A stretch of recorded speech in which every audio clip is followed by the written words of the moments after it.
Welcome to Business Innovators Radio, featuring industry influencers and trendsetters sharing proven strategies to help you build a better life right now.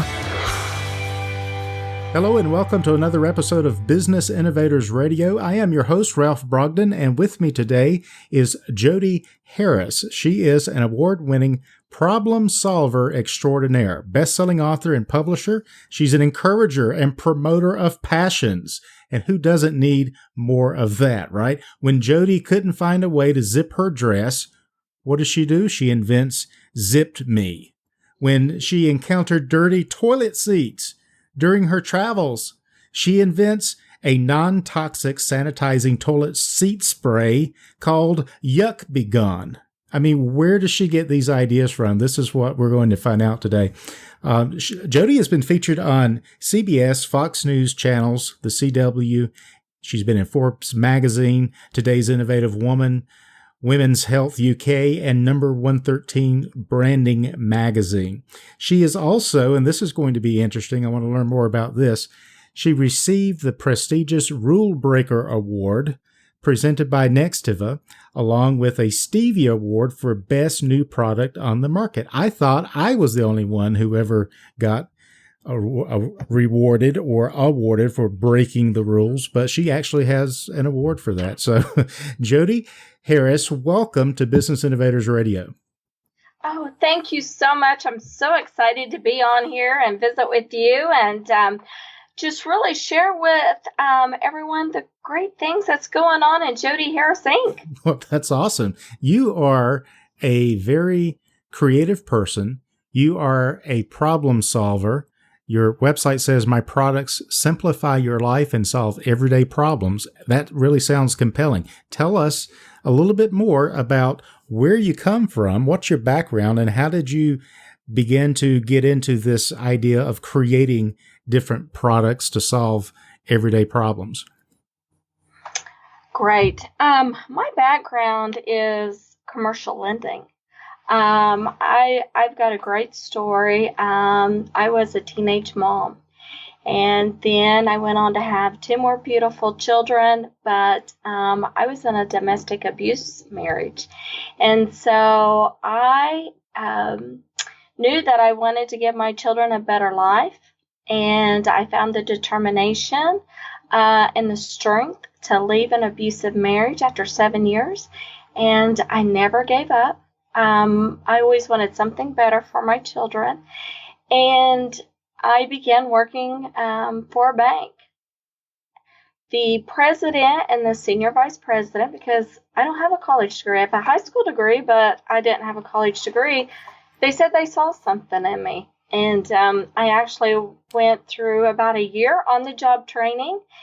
And fast forward about 25 years, and I oversee a multi-million-dollar loan portfolio. But that is one of the reasons why I'm an inventor, is because I was in Washington, D.C., and I was late for a meeting, and I couldn't zip my dress. So me being a problem solver, the first thing that I did was step out in the hallway. And, you know, there's a couple of gentlemen who saw me and just ran for the elevator, but there was an older gentleman that saw me, and he said, "Dear, do you need help?" And I said, "Yes, I cannot zip my dress." And so he said, "No problem." And while he was zipping the back of my dress, he said, "You know, if somebody would invent something to zip up these dresses," he said, "they're going to be a millionaire." And that somebody was you, right? And yes, that was my aha moment. And then I travel all the time. I guess last year was about 180 days. And I'm in airports, hotels, restaurants, you name it, I'm typically there. Even at festivals and events outside. And one thing that I was fed up with was dirty toilet seats. I always felt like I was on a game show and I had to pick the right door. Therefore, I invented the YukBGone. Interesting. Now, YukBGone is a non-toxic sanitizing toilet seat spray. And Yes. and your products are available through Walmart and Amazon. Is that correct? Yes, that is correct. And I'm also in about 65 independent retailers. So your smaller boutiques across the United States, I've just had the privilege of getting my product in their store as well. That is really cool. Now, how did you, let's dig down into this, because there's probably people listening and they have ideas for products, or they see something, they see a product and they think, I had an idea for that 10 years ago, but I didn't know what to do with it. I didn't know how to make it come about. How did you figure out, or what process did you go through to take something from an idea to an actual product, and then to be able to get that kind of distribution? How did you bring all the pieces together like that? First, I started off with just a rough sketch. I'm a pretty good visualizer, and I believed I had an idea of what the ZippedMe needed to look like to function correctly. And so I just started sketching it out. Now, I will tell you, it took about 3 different tries at it to actually get it to where it was operational. Then, I'm a very simple person, but I actually had to bring it some curb appeal. I had to dress it up, give it some pizzazz. Mm-hmm. And so that was difficult for me. To me, the tool functioned, like a hammer at a hardware store. If a hammer hammers, you don't really care what it looked like. Well, in this industry, since it falls along the lines of fashion, I had to make it appealable to my customers. Mm-hmm. So that was something that I had to learn about. And I have 2 daughters. They're 30 and 28. And I pulled information from them to help me with the design and to jazz it up. Once I was able to get my prototype and it worked, I showed a few friends. And to be honest with you, Ralph, I really didn't know if I was going to take it any further. It wasn't until I received a phone call from a lady from Dallas that had actually seen a product via friend and said, "Hey, I'm really interested in your ZippedMe and I want it in my show." I turned her down 3 times because I really didn't want to take it to market. The last time she said, "We're giving you free booth rent. These are the days. Come to Dallas. We will even help you set up your booth." And she hung up. And I thought, oh my gosh, okay, yes, I guess I'm doing this. She called back. I thought it was really unique. She called back and said, "Oh no, we've been disconnected." And I think she had me hook, line, and sinker at that point. So I went to a show, sold a few, but I got a lot of great feedback. And again, they wanted me to make it more appealing. I then took it to Las Vegas to a large show that I wasn't even ready for. Through there, I received some great contacts. And those contacts had propelled ZippedMe to what it is today. Now, actually, I am only distributing those on an as-needed basis, and they're almost like a specialty item. But I use that same technique with YukBGone. I already had in my mind what I knew would work as a sanitizer, but it was very important to me because I am a grandmother, or a GG is what I like to be called. I wanted something that if I gave to my granddaughter Paisley to go to the restroom, she could use it, and if she happened to open it or ingest it, that she would not get sick. And so it was very important to me for the product to be non-toxic. I will also tell you, my first set of packaging didn't work. My second set of packaging didn't work. Again, I went back to my experts because the age of people that are very interested in my product range from about 20 to about 35, and then it goes from about 50 up to 75. So I went to my daughters and I said, "Hey, can you help me with some packaging?"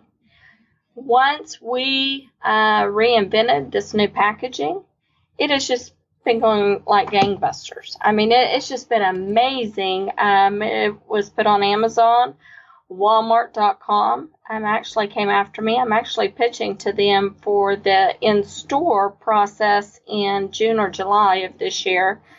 I was able to get it in 65 retailers, and then I'm going to LA in May to visit with some gentlemen about hopefully getting it into some convenience stores.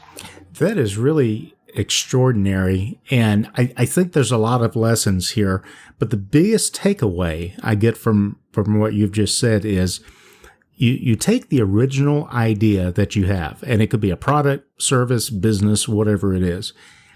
You have the initial idea of what you want to do, but you've got to get feedback from customers, from clients, from prospects.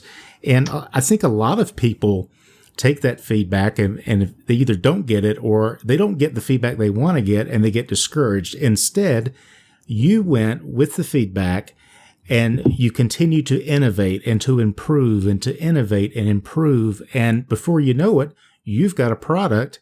And so I think the lesson there is, in the words of Winston Churchill, never, ever, ever, ever give up. Right? That is correct. That is correct. Your favorite saying is, the best is yet to come, so keep doing and keep dreaming. That's right. That's right. Well, what is, now, as if that's not enough, you also have a publishing company. Tell me about Symphony Publishing. I was actually invited, about 3 years ago to be a part of a collaboration of authors and tell our story and then tell about some business advice. Well, that's where I actually put my story out to the world about being a teenage mother and in a domestic abuse marriage. And that was tough on me. But one thing that was very difficult for me was all of the authors did not receive any royalty, only the person who's publishing the book. And I thought, that is my story. And I really felt like, even if it was $1, we ought to be able to be partners on this and receive some of the royalties. So I went on and published the book. It did great. It was behind her brand, still out there doing just wonderfully. But I began to think, you know what, I can do that. I can bring in some great authors, publish their book, and guess what? They get to be a recipient of all their efforts. Mm-hmm. And since that time last year, I published 3 amazing books. The first one was 365 Affirmations to Smile by Kelly Clanton, and it's an inspiration, motivational book, a daily reading. The next, and it also has a journal with it. The next book was Stone Benches, Understanding the Invisible Footprints of Dementia. And this book is beautifully written by Judith Inglesby, amazing storyteller, and it will make you laugh and it will make you cry. It is just fabulous. And then the third book is by a certified nutritionist, Donnie Beckham Reese, who is also an attorney, and she wrote an amazing book that's called Eat, Drink, and Be Merry Through Menopause. But guess what? You don't have to be going through menopause to read it. My editor is actually an older gentleman who is actually implementing everything in her book. So I am able, through this process, to allow them to get their books and their stories out.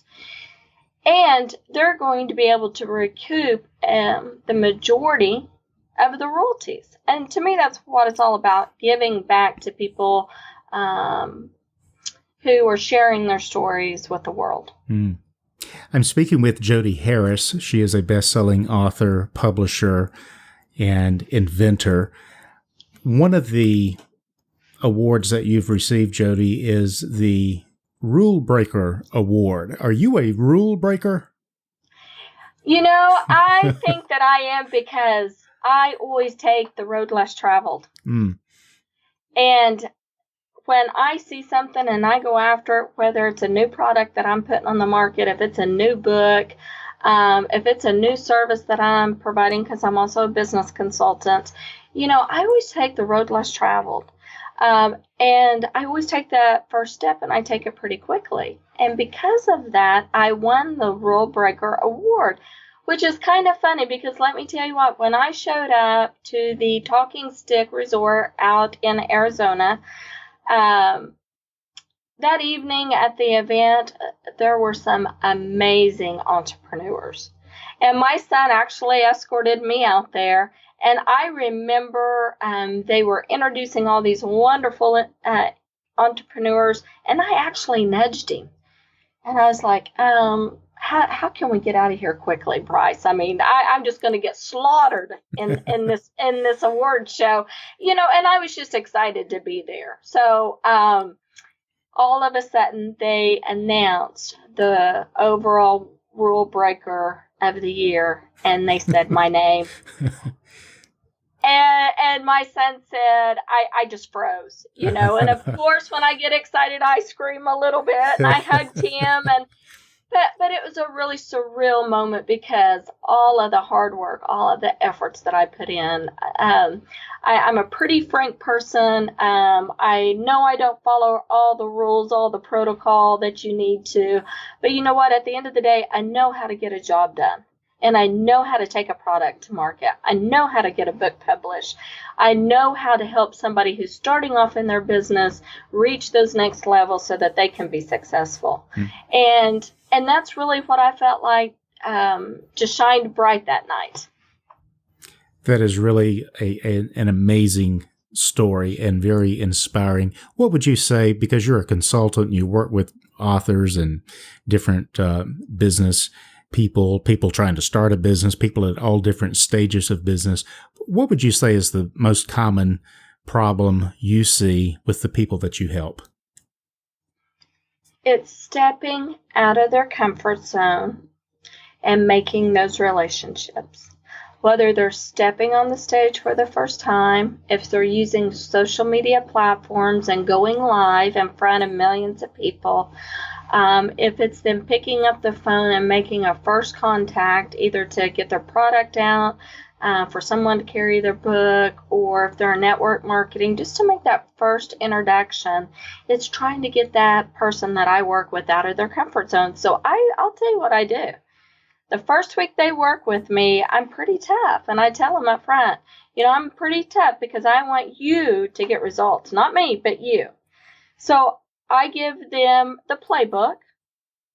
And then I also tell them that every morning, you're going to take a cold shower for 7 days.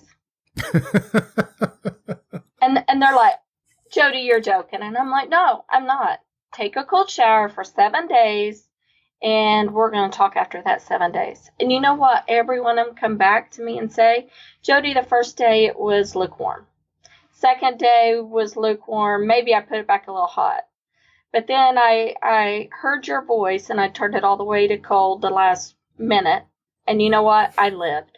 So then the third day it was cold and on. And they said, you know what? We faced our fear. We overcame our fear. And so that's really what it is. It is getting out of their comfort zone, facing their fear. And I always tell them to establish their human funnel. There's a lot of great products out there on the market that can do a lot of the work for you. But if you want a return customer, you have to put them into the human funnel, which I'm trademarking that. My application's already there. But you have to bring people into your human funnel, and you have to care for them. That is so good. And, usually at this point when I'm talking with someone, I always ask them what's one thing they could recommend to help someone get immediate improvement to overcome that big obstacle in their life. And I think the answer is take a cold shower for 7 days in a row. It is. That's always my answer. Face your fear, and you're not going to die, and you're going to step outside of your comfort zone. And then after that, then I wonder what else you'll do. What other heights will you go to from that point? The sky's the limit, right? Typically the next week when I visit with them and I tell them that they have to do 3 Facebook Lives, and a lot of these people have never done a video or been up on a stage, and they do it. The first one, they're nervous, you can tell, but I said, did anybody tell you that you did a bad job? No? Okay, do it again. And what I tell them, you're not going to be perfect the first time. You are going to continually get better. And they do, and they blossom, and it's beautiful. It's very beautiful. That's really cool, and I like the positive mental attitude and the outside the box thinking. I can see why you won the Rulebreaker Award. Jody, tell us, you've got so much going on, several irons in the fire. What are you working on right now that's got you really excited? Well, Ralph, you alluded to it earlier about never giving up. That is really my motto. So I am actually publishing a book with all three of the authors that I discussed previously, Kelly Clanton, Judith Inglesby, and Donnie Beckham. I am actually telling my story in a little bit more detail, giving some business advice, and it's called The Journey to Never Giving Up. However, I like to break the rules, and I like to always have a twist. So there's going to be a piece of this that's going to challenge your mind and provide incentives. And one of the things that I gave last night on my Facebook Live was what is black and white and red all over.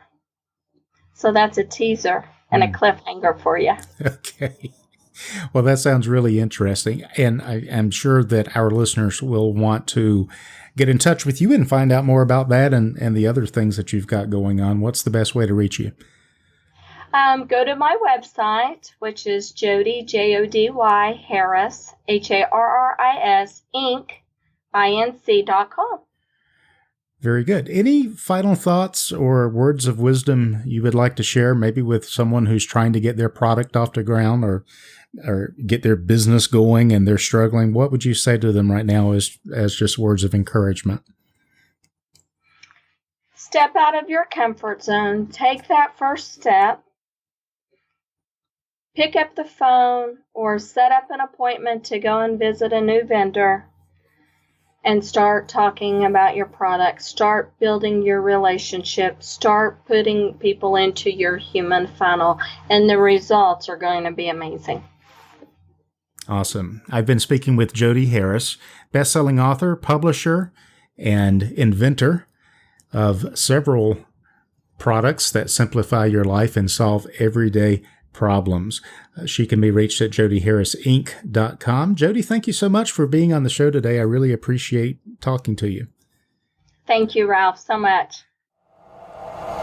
Thanks for listening to Business Innovators Radio. To hear all episodes featuring leading industry influencers and trendsetters, visit us online at businessinnovatorsradio.com today.